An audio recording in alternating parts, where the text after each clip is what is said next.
So let's talk about the engine bay for a second. We're back with the 1972 Lincoln Continental Mark IV. And this engine doesn't get talked about enough. How much of a smooth performer it is.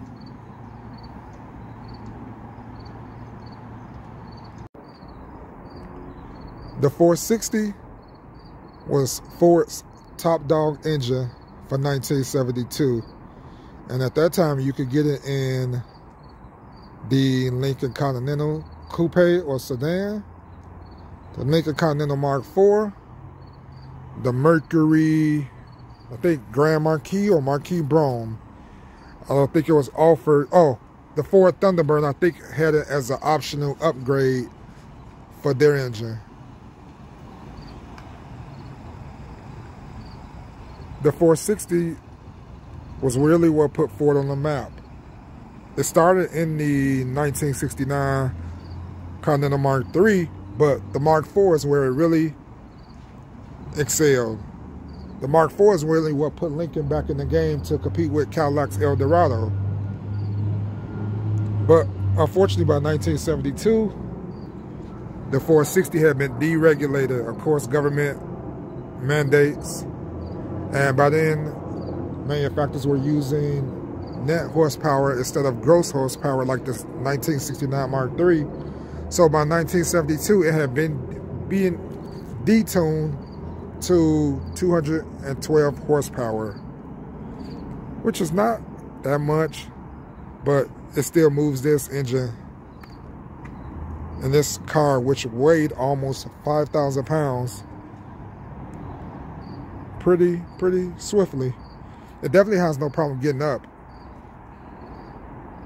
It doesn't give you the seat in your pants feeling that the Mark III does, though. I know the Mark III can do 0 to 60 in under 8 seconds. This is probably like 10 or 11 seconds, so it's definitely slower. But around town, 30 to 50, it's smooth as butter. I haven't really put it on the highway to get to 80 or 90, but I'm sure we'll have no problem getting up there. This also had the C6 transmission, which was a 3-speed automatic. No overdrive was offered in 1972. It shifts a little bit firm for my taste, but I guess that's how they all are for the Ford engines. I rode in a Buick Riviera of the vintage at GM's Turbo Hydromatic 400. It's smooth. You can't even feel the car moving or shifting gears. This, you do definitely feel the gears a little bit, but it's still smooth nonetheless. Now, the carburetor that Ford used at the time, which was the 4-barrel Ford Venturi Motorcraft 4350 or 4300 series, trash. I've been in a couple of Ford vehicles from this vintage, and they all had issues with their carburetors, including this one. When I got this one, it was stuttering and sputtering and jerking, and I took it to the shop. I don't work on cars, unfortunately, so I always have to get someone to do all of my work, and the carburetor couldn't even be rebuilt.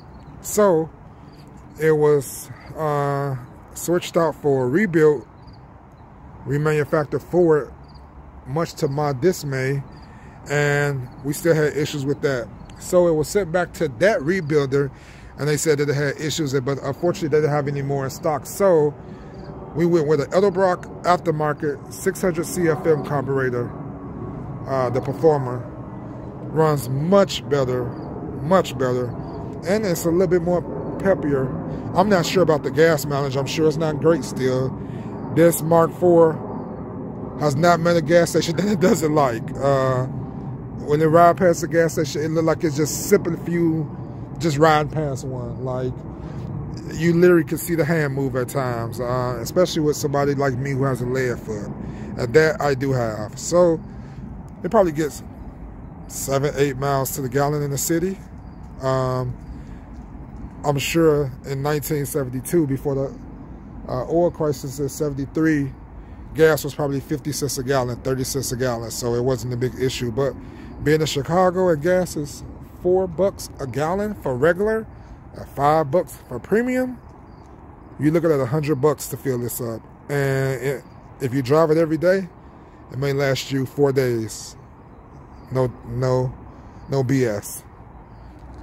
I only drive it on occasion, usually weekends, or if I'm driving on a weekday like today, it might be to go to the grocery store, which is maybe 3 miles up the street, but I'm sure that's even more fuel inefficient because it's not giving the engine time enough to warm up. However, I do love the engine. This, like I said, this Ford 460 is a big block, 460 cubic inches displacement, 212 horsepower. And I do plan on putting on dual exhaust, which should wake it up tremendously. And I'm going to switch out the timing to get the Mark III's timing. And they said it should be retired at 0 degrees, and that should wake it up as well. So those two minor upgrades should really get this engine where this car has no problem getting out of his own way.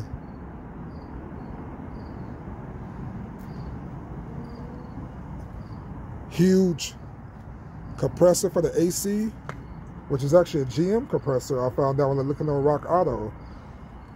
I guess Ford was not using its own AC compressor, but it was using GM's huge compressor. That's a big compressor.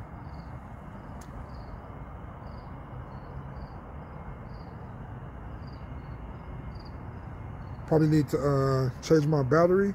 I do see some corrosion right there on the cables. And I'm not sure if I'm going to do anything with the intake. Am I going to upgrade to the Edelbrock aftermarket intakes or leave it alone? I do know that I need valve cover gaskets. They are leaking like crazy. So when I start the engine, you can smell it and you can actually see it dripping. And now I'm just going to start it up for you guys so you can see it.